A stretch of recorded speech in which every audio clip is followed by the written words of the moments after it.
Oke, selamat datang di channel ini. Mungkin ini berbeda. Biasanya kalau aku tuh ngomongin tentang kampus. Selamat datang buat kes-kes dari Loro Hati. Ada Kak Keisha, ada Mas Dono sama Kak Sahila. Aku pengen ngobrolin sama beberapa hal yang jadi keresahan anak-anak muda sih. Ada quarter life crisis. Ada lagu yang lagi happening banget, dibanding-bandingin. Pernah nggak sih ngerasa dibanding-bandingin? Bahkan sampai sekarang ya dibanding-bandingin tuh masih ada. Soalnya bisa sampai di titik sekarang itu dari berkat orang-orang yang ngeremehin gitu. Oh gitu? Oh, dijadiin motivasi. Iya sih. Soalnya kan kalau misalkan kita hidup nurutin kemauan orang lain, kita nurutin kita nggak happy dengan apa yang kita jalani, bakal menjadi sebuah penyesalan di akhir nanti. Kalau misalkan kita udah tua terus kita lihat teman kita atau orang lain dia lebih seneng ngejar passionnya, kok mereka bahagia sedangkan aku nurutin omongan orang tua, keluarga, mungkin pasangan, mereka happy tapi kita sendiri nggak happy, kan rasanya ya. Berarti esensi hidup itu yang penting kita bahagia atau orang lain bahagia? Kita Jadi kita dulu baru bikin apa? Iya. Terkadang ngomongan netizen ini suka parah nih. Bikin pressure sendiri nggak sih buat kita? parah nggak sih?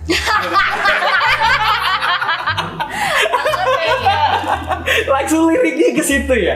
Gimana Keisha? Mau jawab nggak? Apa ya? Enggak sih. Enggak. Karena tergantung orang mau komen apapun kan di luar kontrol kita. Okay, Yang bisa kontrol, yang bisa pilah-pilah kan jadi kita sendiri. Kalau kita pilih untuk kayak iya bener ya omongan mereka, aduh sedih, down, yang hancur kita sendiri bukan mereka. Tapi kalau kita bisa pilah, oh ini yang niatnya emang menjatuhkan, buang jauh-jauh. Oh ini yang emang saran, kan ada banget orang yang datang nih buka IG cuman buat komen iseng kayak kata-katain doang, atau ada yang bener-bener kayak Keisha caranya tuh gini. Ada yang bener-bener gitu. Itu yang bisa kita kontrol. Kita harus bisa kontrol diri sendiri. Oh yang ini menjatuhkan, buang, yang ini saran ambil. Jadi balik ke diri kita sendiri. Jadi sebenarnya ada dua tipikal orang yang komen sebenarnya. Yang pertama emang hate, yang satu emang dia ngasih kritik gitu.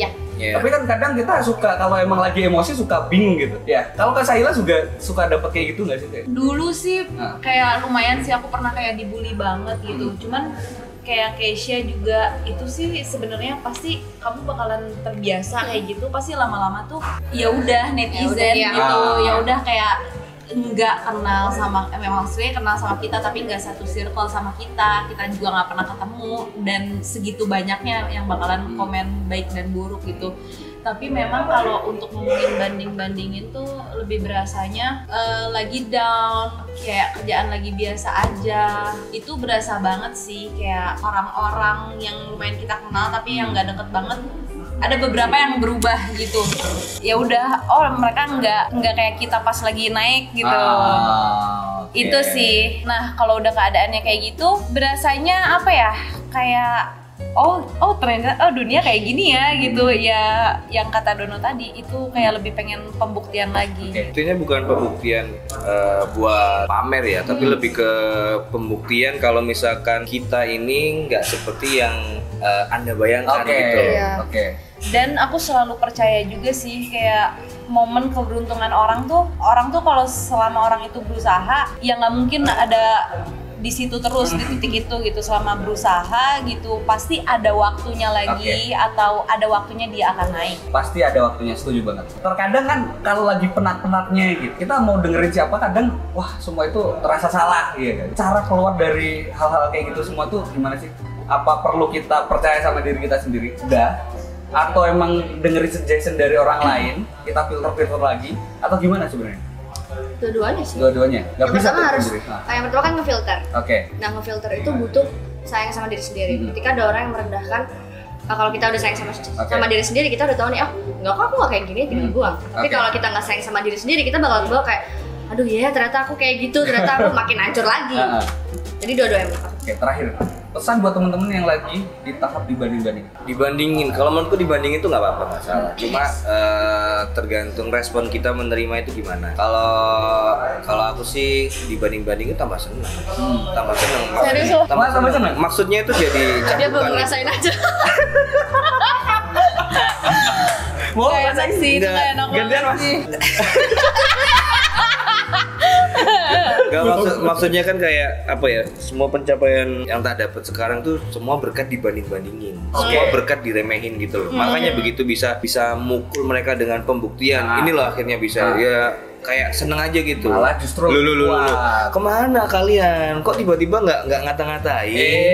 Kok tiba-tiba udah nggak banding-bandingin lagi gitu. Kayak misalkan konten dulu pertama kali bikin konten yang di Surabaya, nggak ke Jakarta. Saya kan di ini kan gabung sama Majelis Lucu Indonesia.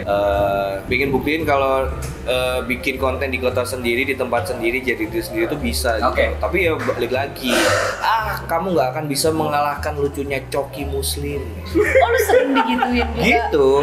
Ya kalau aku sih nggak pernah ngeklaim kalau aku lucu ya, tapi aku bilang kontenku lebih sangar dari mereka. Ya kayaknya terbukti dengan kontenku tuh jadi konten paling banyak viewsnya di channel itu. Iya. Jadi 5 besar malah.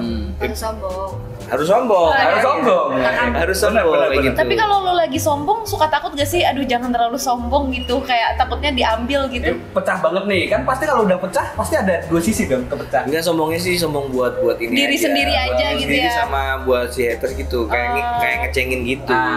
Terus bikin podcast dulu juga gitu kan awalnya. Mendoan itu ya? Iya, bikin podcast mendoan di Spotify itu awalnya juga kayak gitu. Siapa yang mau dengerin ini obrolan orang boso-cowan, tongkrongan gitu. Ternyata terbukti malah jadi ini eksklusif di Spotify. Setelah Spotify juga dibeli. Setelah itu udah nggak ada lagi podcast sing pakai boso cowok yang direkrut Spotify gitu. Karena udah terlalu besar gitu loh. Siap bos. Kayak gitu. Hormat.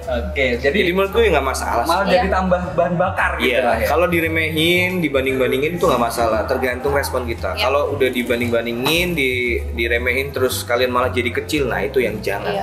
Tapi memang kalau misalkan lagi dalam keadaan kayak gitu tuh memang bukan sesuatu yang gampang ya gitu, kayak kita buat handle sendiri. Ya tapi memang kita harus ngadepin itu sendiri gitu. Jadi palingan kalau aku tuh lagi di keadaan kayak gitu, aku tuh butuh kayak bantuannya kayak aku self motivation, terus udah gitu cerita ke temen yang memang tapi nggak ke banyak orang ya gitu, ke temen yang memang bisa ngasih advice bagus. Keisha, dibanding kayak Keisha, gimana Keisha? Tadi aku udah bilang kan. Iya. Sayang sama diri sendiri. Aku banyak ngeluangin waktu untuk ngobrol sama diri sendiri. Nggak harus kayak healing Filipin. Nggak harus kayak liburan kemana, kayak di kamar aja cukup, kayak tiap mau tidur gitu kayak ngobrol. Ini yang kejadian kayak gini.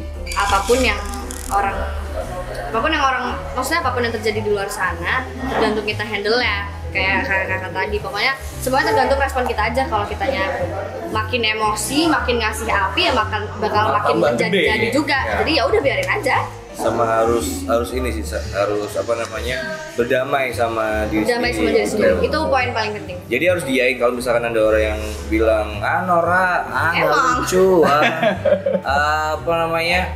nggak skillful, nggak, ya udah emang diain ya udah gitu. Tapi jangan jadikan itu kayak jadi bikin down banget.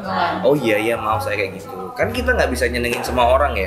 Kita udah bikin yang terbaik, ada aja yang Iya. Tapi memang sih benar kalau misalkan damai sama diri sendiri, kitanya lebih tenang dengan jalannya waktu. Kita mau ngebuktiin juga lebih tenang daripada berapi-api dijadiin dendam banget. Malah biasanya kayak suka nggak nyampe. Setuju banget.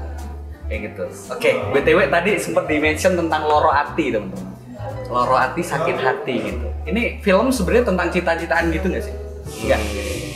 Cinta-cintanya ada, tapi bukan cinta yang jadi garis besarnya, tapi lebih ke masalah sakit hati, yaitu dibanding-bandingin itu. Karena kan menceritakan apa ya, kehidupan tentang anak muda yang lagi mengalami yang namanya quarter life crisis gitu. Jadi masuk banget nih orang kita ya. Jadi ada yang dari segi cinta itu ada, pekerjaan ada, keluarga ada, pertemanan juga ada. Jadi banyak gitu konfliknya, nggak cuma tentang cinta. Jadi kalau misalkan ini film tentang cinta, enggak, ini tuh film tentang kebingungan seseorang karena yaitu diremehin, dibanding-bandingin. Dan di sini sama Mbak Yuska disuguhkan ke masyarakat buat kayak gini loh cara menghadapinya. Oke. Jangan lupa nonton film Loro Hati sampai kapan? Di bioskop? Sampai saat terus sih mas. Saat terus ya? Kita nggak tahu ya. Nggak tahu deh ya. Semakin Oke. banyak yang nonton ya semakin bertahan. Intinya udah bisa dilihat di bioskop kesayangan teman-teman semuanya. Thank you banget Keisha, Mas Dono, Kak Saila. Kayaknya kalau kalian lagi dibanding-bandingin ya udahlah, jadikan itu sebagai bahan bakar gitu ya, motivasi. Thank you, Mbak. Thank you. Yuk. Ya, selamat Thank datang you. di Jogja yang Terima kasih. panas ya Mas Dono tadi udah kelihatan. Kemeringet. Kemeringet ya. Intinya gitu. Thank you dan see you.